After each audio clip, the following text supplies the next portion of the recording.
Good morning, everyone. Oh, fantastic. Brian has set it up very beautifully. Really, thank you for this opportunity. And I'm really honored to be alongside such amazing proponents of customer experience today. And thrilled to be part of this community.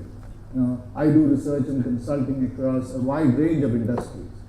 And over the last 20 years, I must say the closest knit community is the customer experience community. And it's really evident when you see the activity on social media prior to this event. The posts attract so much attention, etc. So I'm super excited to set the stage by talking a little bit about business and a business perspective and how that drives customer experience. So after consultation with Big, I called it the next chapter. What is the next chapter of customer experience? And if we really were to forge a new way to drive customer experience, how would we go about doing it? So allow me to start by reading out a few lines from one of the most famous novels of all time. I'm sure many of you have read this. Have you read this? A Tale of Two Cities?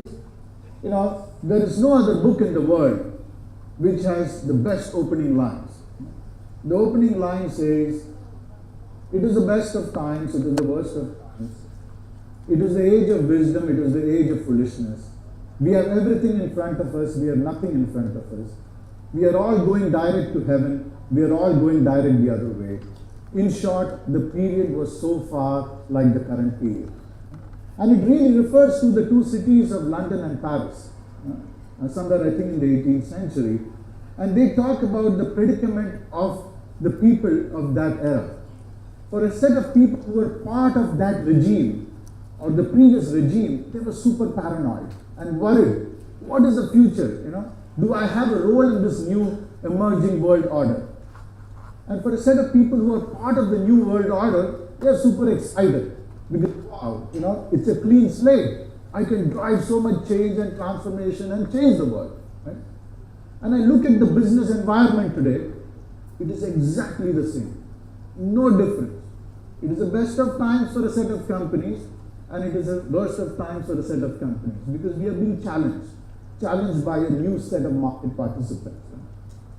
From a tale of two cities, I want to talk about a tale of two companies.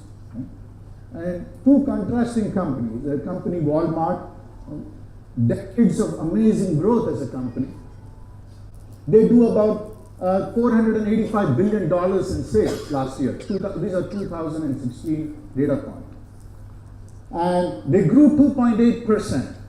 They have one of the best margins in the industry as far as retail is concerned. About I think net profit margin is 3.07%. And their market cap is $239 billion. Young company, less than 20 years old.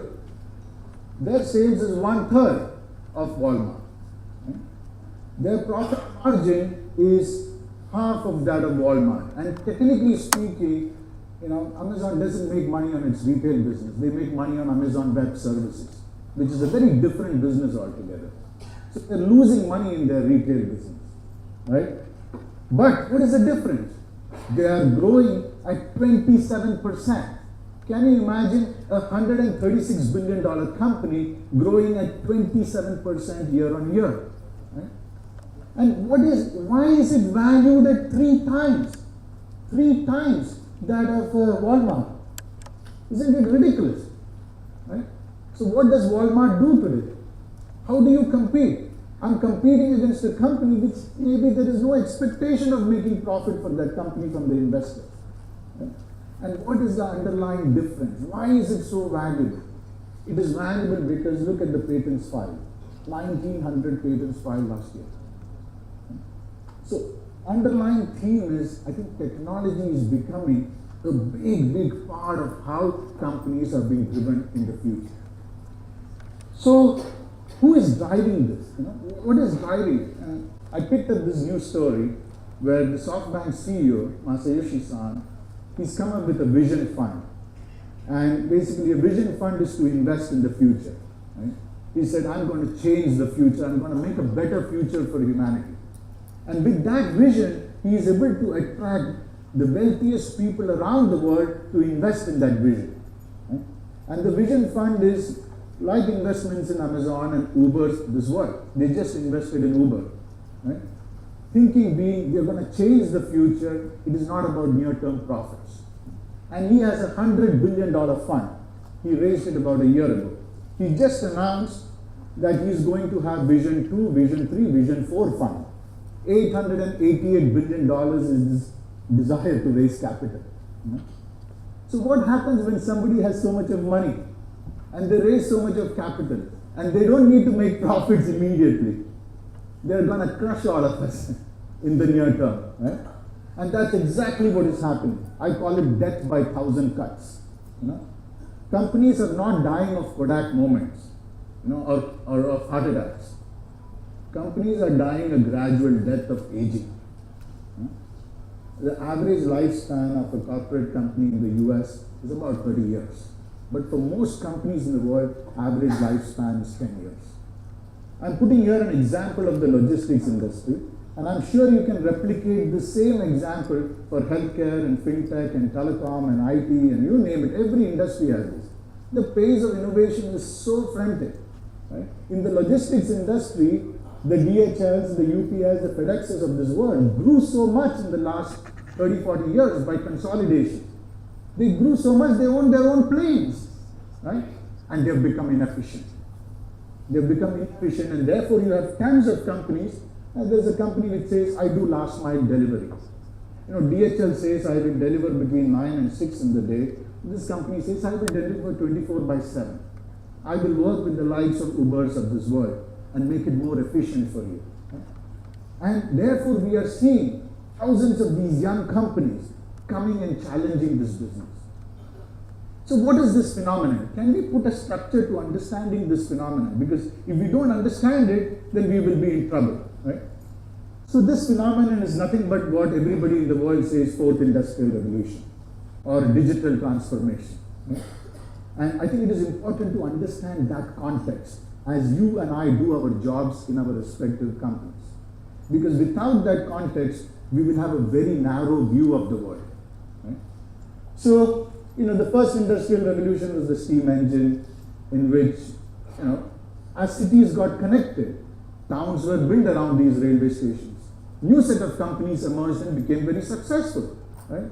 Then you had Henry Ford. He said, every Ford employee should be able to own a car.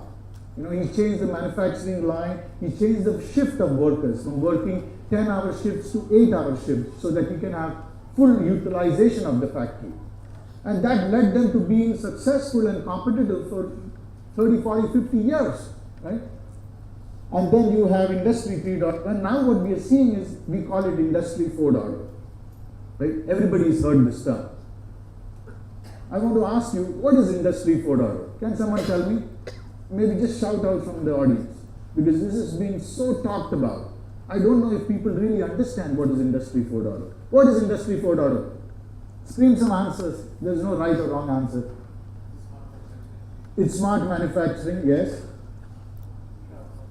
Era of robotics, yes. Yeah, it is about technology. It is smart robotics, it is, disruptive technology, etc. Let me try and explain the implication. What is so different from Industry 4.0 from previous industry? And that is this slide. Industry 4.0 is about non-linear impact. Non-linear impact on the business. Right? That means when you and I sit down and do our business planning, for 95% of people in this room, when we do our business planning, we say, I will grow my business 5% every year. If we are very aggressive, we say, I'll grow it 10% every year. Right? What these companies do in the era of fourth industrial revolution, they are like the Amazons. They say, can I grow myself 20% a quarter? Right? And how can they do that? They can do that because there is no correlation between the resources they invest to the impact that they are seeing.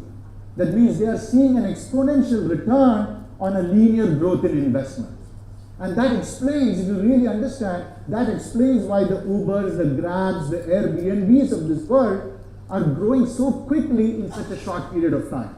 Because they are not building the underlying infrastructure, right? What they are doing is they are leveraging existing infrastructure and scaling on top of it. How can I drive non-linear growth in my business? Is it possible? Now, if you are a big company with $2 billion, $4 billion of revenue, clearly you cannot grow non-linear tomorrow. It is not possible. But there are parts of your business that you can grow non-linear. We all want to say, hey, I don't want to grow my salary 5% a year. I want to grow it 5% a week. Is it possible? Right? And it is possible. There are people who do it. You know how they do it? They go and join a startup or they start their own company because they want a non-linear return. And therefore all this buzz about joining young companies. So how do you go about doing this? How do you go about applying this and integrating that into the business? What does non-linear mean for customer experience? What does Industry 4.0 mean for customer experience? And that brings me to the second story I want to talk today, right? So this story is about when I moved to Malaysia. This was the first video that one of my friends sent me. Where is it? Let me try and play this again. This is getting warm in here, so let me just...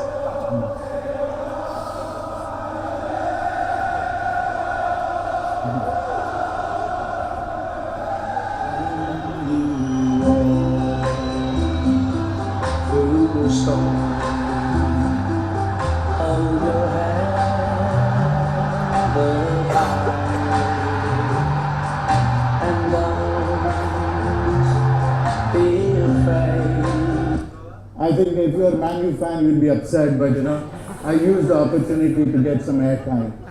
So essentially what it is, in Malaysia, the first thing I learned is if I've got to be part of this community, I have to learn to love soccer.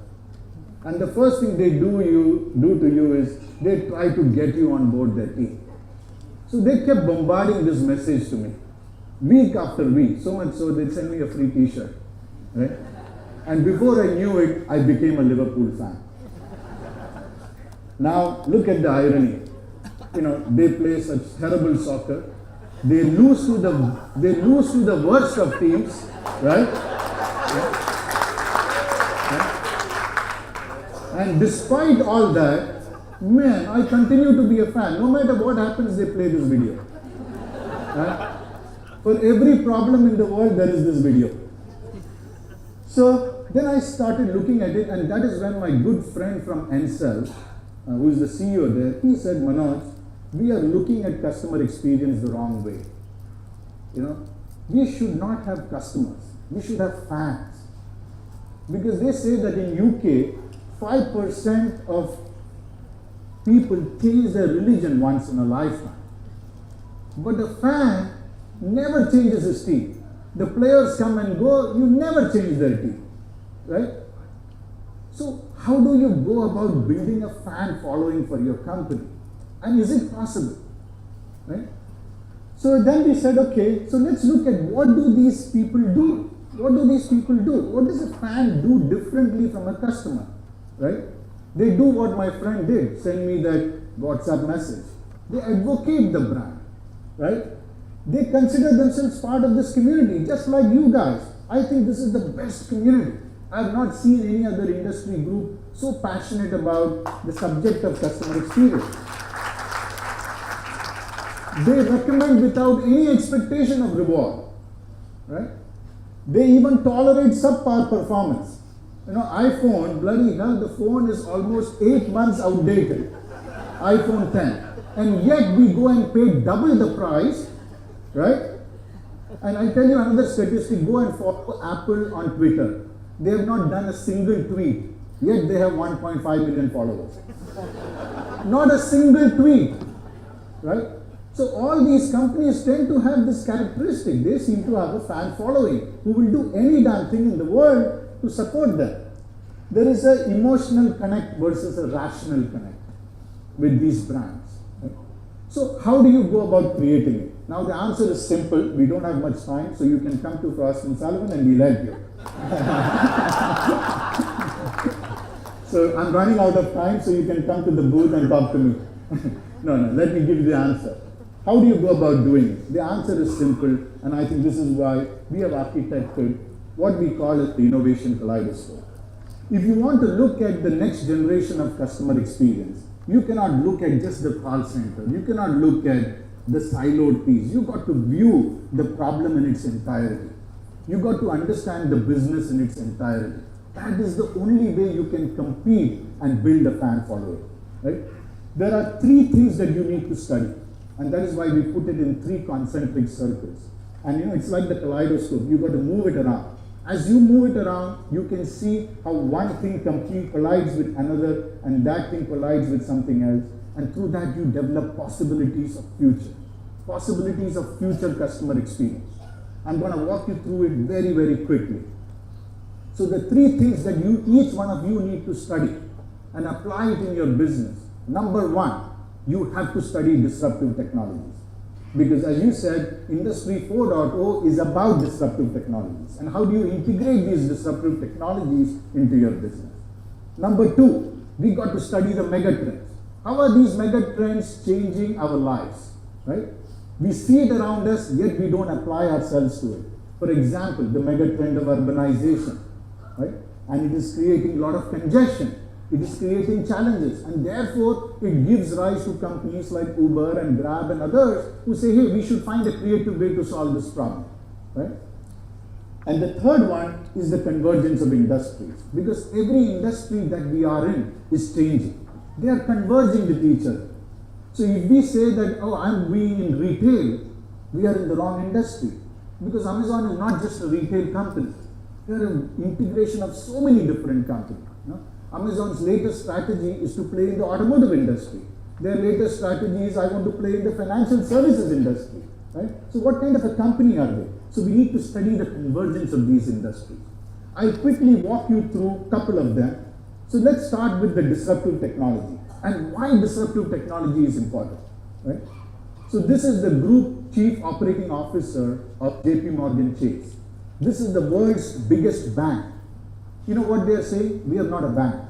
We are a technology company. We are a technology company delivering banking services. It's very different.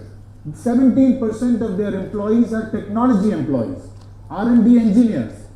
Look at the patents that they have filed. All these institutions have filed patents for mobile, Internet of Things, data analytics. Hey, these are not patents in banking services. These are technology patents.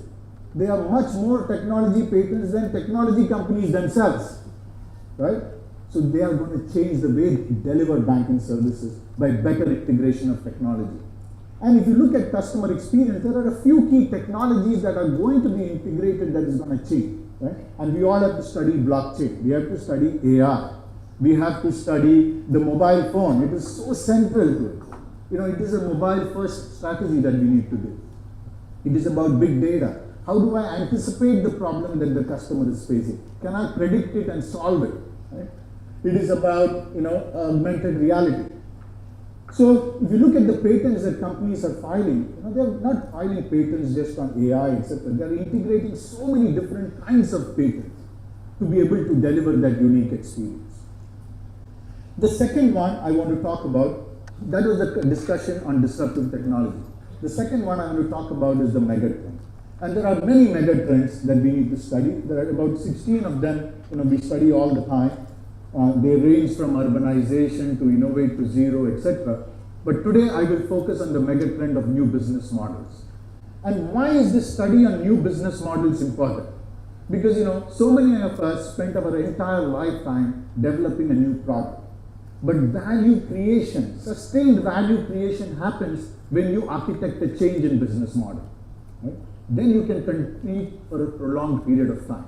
And that is what this slide is telling you, that most sustained return on investment not comes in developing a new product, because that gets copied very quickly. But you've got to architect a business model change. And what are some of the levers of business model change? Number 1, the big shift we are seeing is everything is moving to consumption. Nobody wants to buy the product anymore. It is pay as you go. I'll pay for the consumption of the product, right? Second is we got to create platforms. And third is about personalization, n equal to 1, right? So this is Adobe. We are very familiar with Adobe as a company. And you know what Adobe does? they used to sell the software every year. And they realized, man, if I keep selling this software on an annual basis, whenever there is a tough time in the economy, my stock price goes down. So way back in 2012, Adobe said, I'm going to offer Adobe as a service. And look at what has happened to their stock price. It has gone up almost 5-fold in 4 years. Right? And it is very similar, and that is why you see this momentum. Even Microsoft has moved to the cloud. Their share price has gone up 2 times ever since Satya Nadella has taken over. Because he said we will be a mobile-first, cloud-first company. And the moment they integrated that and delivered that, you can see the impact on the business. So, even Apple, we all know Apple as a product company. Apple is now offering iPhone as a service. You can pay anywhere between $19 to $31, or for the latest one, $75 a month. And you can buy the phone directly from Apple. And what do they do in return? They give you some coverage if the phone falls down, breaks, any of those issues. In addition to that, they say if you pay this $31 a month, I will give you a free upgrade every year. Right? Now the challenge is, would you have a relationship with the local telecom company, or would you have it with Apple if I get a free upgrade every year? Right? So we really are in a tough position to be able to architect the chip. People say, oh, product as a service, it does not apply to me. Right? So I picked up a weird example. A company is offering underwear as a service. Because what they're saying is, it is such a time-consuming process, I don't like to go buy underwear. You put it on the mobile app, I'll send you underwears every 2-3 months. Because you forget to change your underwear, especially the men. Right? And they customize it, they personalize it. Right? And it is not just limited to these companies. Right? Amazon, we all know that as a retail company. What has Amazon done? They've got Amazon Prime. Guess what? They have 80 million users in the US. It's $8 billion of revenue. They have created a platform. They have created a community. And if you are an Amazon Prime member, you spend 2.5 times of any other person. Right? So they create a basic service underlying platform. And what they said is, oh, I know Walmart will offer this service day after tomorrow. I need to develop a non-comparable offer. So Amazon Prime said, hey, I will produce my own video. I will give music. I will give access to books. Now there is no comparable offer. Right? So what is your non-comparable product as a service offer? How do you integrate that into your value proposition? And that is about platforms. The final point I want to cover is that of industry convergence. Because we need to study the industries that we serve and participate more carefully. So what does it mean? Right? So the retail industry is converging. We are seeing a convergence between online and offline. And we are trying to bring in all the good things that is there online in terms of, hey, I don't need to queue up at checkout. Right? I need to see the entire variety of the products in the store. I need to search for the best price. Can I make all of that possible when I am inside that Robinson store? Right? If I can do that, then I would rather buy it within the store. And we see, companies like Starbucks saying, hey, let's architect this. Let's use these things that we talked about, product as a service. So Starbucks has a rewards program. Now everybody is on Starbucks rewards program. We all put in 50 ringgit. Can you imagine 1 billion people around the world all putting 50 ringgit? 50 billion ringgit is sitting in cash there. And then they make it even easier. They allow you to personalize. Now if you are in the US, as you drive by a Starbucks, Alexa in the Ford car tells you, hey, would you want your coffee to be ready as you go by that place? They're integrating it. Right? So now they're beginning to start offering coffee as a service. In fact, it became so successful, people are ordering coffee. The big queue in the Starbucks store in the US is people lining up to collect the coffee. They just cannot cope up with that demand. They simplified that experience so much more. Right? So how do you take your product and integrate a better service? The banks of the future are changing. There is a company called Betterment, and you should check them out. They offer wealth management, completely artificial intelligence enabled.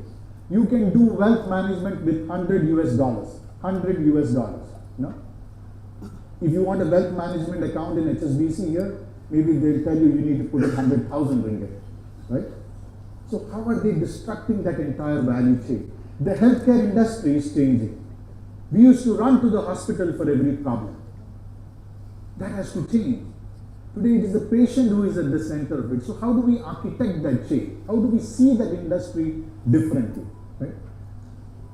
So that was about industry convergence. So we got to study 1, disruptive technology, 2, megatrends, and 3, industry convergence, and see how it applies to our industry.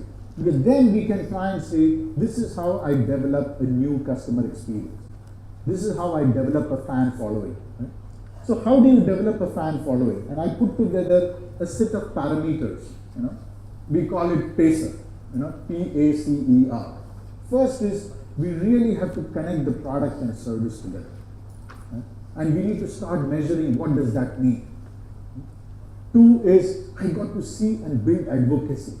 How do I have some fans that I start with who are out there screaming about my company, right, on social media, who are talking about it, who are bringing and recruiting fools like me into the club, right? How do I build that community and create the engagement in that community? Right? What is the attach rate in that community? How do I drive that retention and loyalty? And the good news is some of this we measure today in our existing way. Right?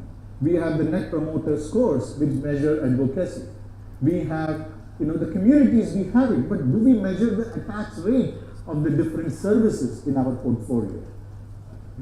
Do we measure the number of fans, and do we measure how much the activity, how often do they visit my store? How often do they visit my website? I visit the Liverpool website once a week minimum, right? Do your customers come and visit the store that often? Do they come and visit the website that often? Are they looking at commenting about the innovation? Are they looking at the annual CX event with the same level of excitement, right? Are we able to do that? So in summary, guys, I want to leave you with these 3 points because I've exactly run out of time. One is we really have to view customer experience in this holistic manner. It cannot be in a narrow form. The more holistic we look at it, because the startups of this world are looking at it in a holistic manner. They are doing it as if their life depends on it, right? Their existence depends on it. Are you viewing it in that manner? Number 2, use technology as a differentiator. Study technology. Study these technologies and see how you can integrate them into the business. And 3, use the PACER as a framework to measure your fan index. Okay, thank you very much. I wish you a great conference. I look forward to talking to you.